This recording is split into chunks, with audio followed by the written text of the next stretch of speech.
Mga tourist spot sa Bukidnon. Ang overview sa Bukidnon na matatagpuan sa Kipolot, Palacapao, Quezon, Bukidnon. Makikita mo rito ang malalaking statwa ng mga katutubo na nasa Bukidnon nakatira. At pag nasa tuktok ka ng bundok sa overview, ay makikita mo ang iba't ibang tanawin sa Bukidnon.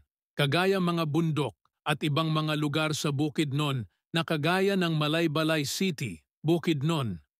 Sa Dahilayan, marami ring mga magagandang tanawin dito na magugustuhan rin sa maraming mga tao, lalo na't sa naghahanap ng pupuntahan upang mag-relax dahil marami ring mga laro dito at may malalaking mga puno dito at malamig na simoy ng hangin. Dito sa Dahilayan na ma-relax ka talaga, sa Dahilayan rin matatagpuan ang mga matataas na bridge na nakakalula, ang taas sa bridge, at may mga rides rin dito at mga hayop rin dito, na makikita dito na mapapa-wow ka talaga sa ganda ng lugar.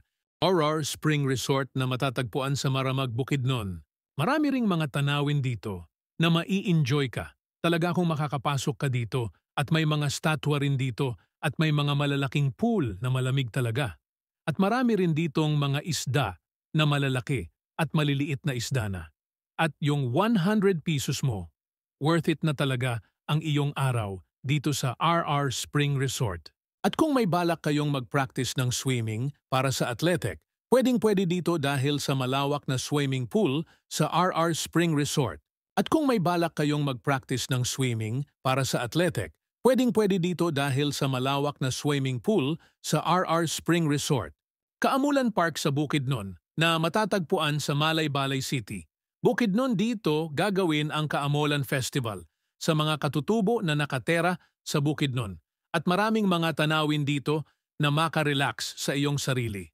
Dito pwede kang maka-experience na makasakay ng kabayo habang pumapasyal sa buong park ng Kaamulan. At makikita rin dito ang mga mababangis at friendly na mga hayop, kagaya ng lion na nasa forest at tegre at ibon at iba pang hayop dito. At ma-experience mo rin ang bahay ng mga katutubong nasa Bukidnon.